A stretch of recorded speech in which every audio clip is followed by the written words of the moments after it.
San Felipe Apostol. Ang paghayo ni Felipe kay Nathaniel tungkol kay Jesus, ang pinakaunang naitala niyang pagsunod bilang alagad ni Jesus. Si Felipe ang alagad na nag-asikaso sa halagang kailangan upang mapakain ang 5,000 tao. Pagkatapos ng huling hapunan, humiling si Felipe na ipakita sa kanila ni Jesus ang Ama, na sinagot ni Jesus na ang nakikita sa akin ay nakakakita na sa Ama. Ang imaheng ito po ay nasa pangangalaga ni Brother Sasuke Olpindo.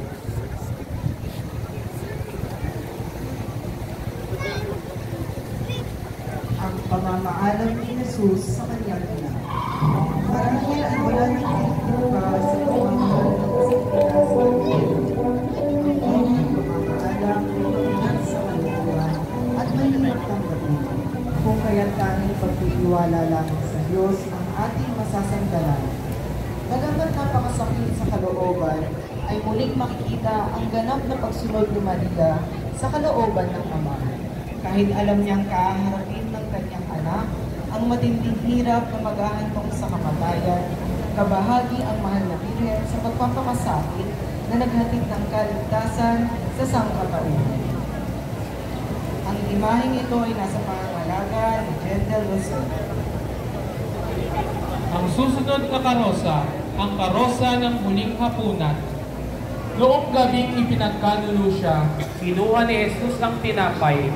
Pinagpala niya ito, pinagputol-putol at ibinigay sa kanyang mga alagad. Sinabi niya, kunin ninyo, kainin ninyo, ito ang aking katawan. Kinuha niya ang saro at nang makapagpasalamat, ibinigay niya ito sa kanila. Sinabi niya, uminom kayong lahat, ito ay ang aking dugo ng bagong tipan. Nabuhos ito para sa kapatawaran ng mga kasalanan ng marami. Sa bawat pagdiriwang ng banal na misa, ay binubulitan natin ang pagpapakasakit ni Jesus gaya ng kanyang inihabilin sa atin. Ang mga imaheng ito ay nasa pangangalaga ni Brother Chargy Hanairo. Ang pananalangin sa halamanan ng Gethsemane. Gaya ng kanyang kinagawian, umalis si Jesus at pagtungo sa bundok ng mga olive, kasama ang mga alagad. Pagdating doon, sinabi niya sa kanila, manalangin kayo nang hindi kayo madaig ng tukso. Lumayo siya sa kanila, mga isang puhol ng bato ang layo, dooy lumungod at nanalangin. Ama, kung maaari ilayo mo sa akin ang kalis na ito, ngunit huwag ang kalooban ko ang masunod, kundi ang kalooban mo.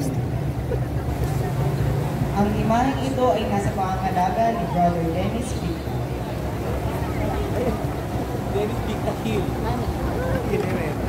Senyor Cautivo, dinakip nga si Jesus at iginapos ng mga bantay na Hudyo at ng mga kawal na Romano na pinamumunuan ng isang kapitan. Ngunit nangyari ang lahat ng ito upang matupad ang sinulat ng mga propeta. Tumakas ang mga alagad at iniwan siyang mag-isa. Ang imaheng ito ay nasa pangangalaga ni Brother Kyle Denver Venus. Ang susunod na karosa, si Jesus ay pinirena. Nasasaad sa Ebanghelyo mula kay San Mateo na ang ating Panginoong Jesucristo, nang siya'y sinimulan nilang pahirapan, tinuraan siya ng iyan, piniringan, at pinagsusunto.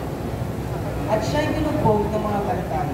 Matindi at napakasamang mga bagay ang tinamo ng ating Panginoon sa kanyang pagtanggap sa Kalbaryo upang tayong iligtas sa salak. Ang imaheng ito ay nasa pangangalaga ni Brother Acel John Marlon.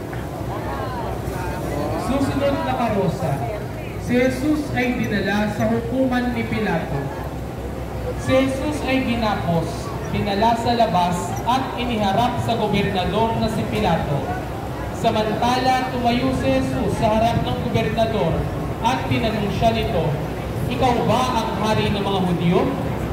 Ikaw ang nagsasabi niyan, sagot ni Jesus. Subalit nang magparatang sa kanya ang mga punong pari at ang matatandang pinuno, ay wala siyang sinabing anuman. Tinanong ni Pilato sa mga tao kung sino ang nais nilang mapalaya, Sa pagitan ni Barabas at ng ating Panginoong Jesucristo, pinili ng mga tao si Barabas at hinagulan si Jesus ng kamatayan at pagkakapakos sa krus. Ang imaheng ito ay nasa pangangalaga ng pamilya Angkiko, Sanchez, Dulce at Cruz. Ang paghahampas ni Jesus sa kaliging bato. Sa pagnanais ni Pilato na biglang lubog ng nakaraming tao, ay pinalaya niya si Barabas sa kanila. Si Jesus naman ay binigay sa kanila. Siya ay lumugbo at pinahirapan, ngunit hindi tumigo kahit isang salita, tulad ay tubang nakatakdang patayin. Ang imaheng ito ay nasa pangangalaga ni Brother Jaisel Salvador. Susunod na karosa ang pagtanggap sa krus ni Jesus. Nang matapos kunyain, kanilang inalisan siya ng balaban, sinuotan ng sariling damit at inilabas upang ipako sa krus. Buong pusong tinanggap ni Jesus ang mabigat na krus, napapasanin niya patungong Kalbaryo. Ang tapat kong lingkod na lubos kong kinalulugdan ang siyang tatanggap sa parusa ng marami, at alang-alang sa kanya, sila'y aking patatawarin. Ang imaheng ito ay nasa pangangalaga ni Brother Kevin Carl Balar. Ang pagpasali sa krus, Senyor Nazareno. Kaya't ibinigay ni Pilato sa kanila si Jesus upang ipako sa krus. Dinala si Jesus ng mga sundalo palabas ng prison. Pinapasan nila kay Jesus ang kanyang krus papunta sa lugar na tinatawag na lugar ng buo, na sa wikang Hebreo ay Golgotha. Ang imaheng ito ay nasa pangangalaga ni Sister Daisy Bianca Vera. Susunod na karosa, nasa lubong ni Jesus ang kanyang ina. Dalhin natin kung gaano katindi ang hirap ng kalubobang masalubong ng ina ang kanyang anak, na sugatan at pinahihirapan. Bagaman malinaw kay Maria ang daan na tatahakin ni Jesus, siya man ay nagdurusa rin sa pagpapakasakit ng kanyang anak. Si Maria ay tagasunod ni Kristo kahit nasa daan ng kahirapan. Kabahagi siya sa paghihirap at pagpapakasakit ni Jesucristo. Ang imaheng ito po ay nasa pangangalaga ni Brother John Maurice Monton. Ang susunod na karosa, ang ikalawang pagkadapa ni Jesus. Pagbulay-bulay ito, kaluluwa.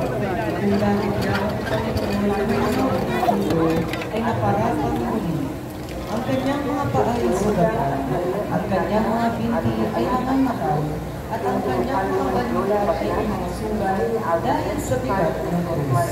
Sa kasamaan ng daan, siya'y napatid at nadapa sa lupa. Ang imahe ito ay nasa pangangalaga ng Brother Jerome Paul. Susunod na karosa, Santa Veronica.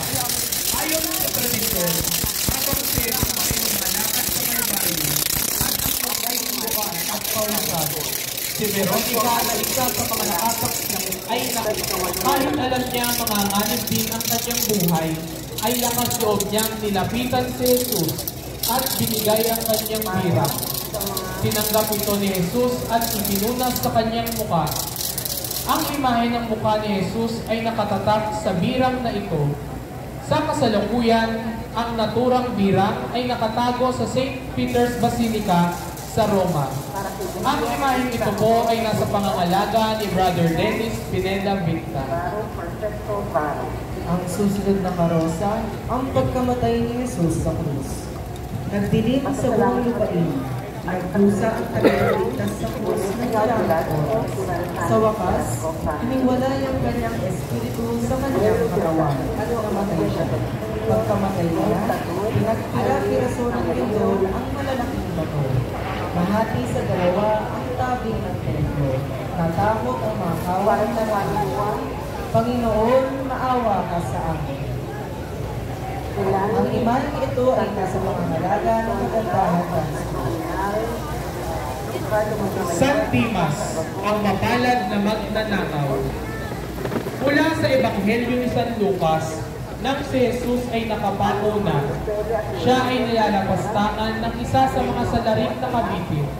Tumugon si Dimas, "Hindi ka ba natatakot sa Diyos? iginawad sa atin ay yaong nararapat sa ating mga ginawa at sinabi niya, Jesus, alalahanin mo ako pagdating mo sa iyong kaharian. Sinagot siya ni Jesus, tunay kong sinasabi sa iyo, sa araw na ito ay makakasama kita sa paraiso. Ang imaheng ito ay nasa pangangalaga ni Brother Mark Joseph Ponce. Ang susunod na imahe, La Pieta. Ang kamatayan ay katapusan ng lahat ng paghihirap sa buhay na ito. Nang mamatay na si Jesus, ang kanyang bangkay ay binaba sa krus at ininanda sa pagpipili. Muling nayakap ng ilang ina ang katawan ng kanyang pinakamamahal na anak na wala ng buhay. Bilang tagasunod at ina ni Jesus, si Maria ay lubos na nakablas, na ang puso'y pinaturukan ng patalim, ang sakit at hirap, kaisa ng kanyang anak na si Jesus Cristo, at naganap na ang bigla ni Propeta Simeon. Ang imaheng ito ay nasa pangangalaga ng pamilya San Miguel.